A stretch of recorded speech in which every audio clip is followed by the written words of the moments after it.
Hello, and welcome to this session when we're going to talk about menstrual disorders in the workplace and how to support employees. My name is Professor Cathy Daniels, and I run my own consultancy, writing, talking, and advising about employment law. Now, of course, what we're talking about, menstruation, is nothing new. Women have been menstruating for years. Why has it suddenly become a topic in the workplace?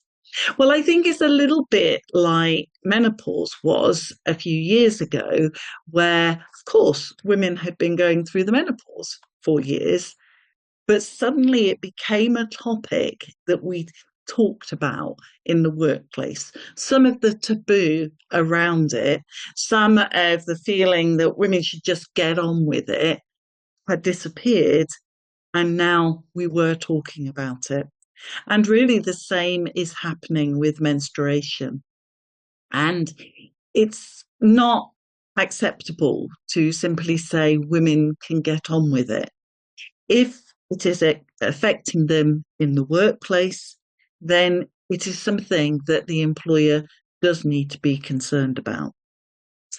But a little bit like the menopause was a few years ago when we were initially doing training sessions about the menopause, although everybody knows that it happened, particularly male employees might not really have been aware of what it involved.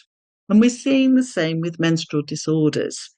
There are a number of different menstrual disorders that a woman might experience, and it is no longer sufficient for the employer to say, well, we really don't know what they are and women can sort that out themselves.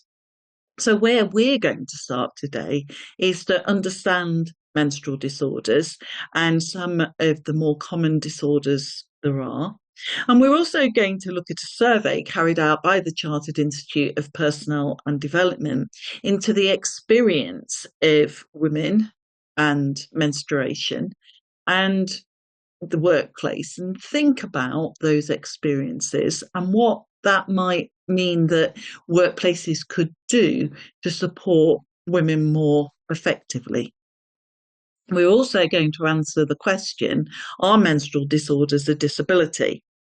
And again, very similar to the menopause, the answer is that for most women, menstruation will not involve any disability.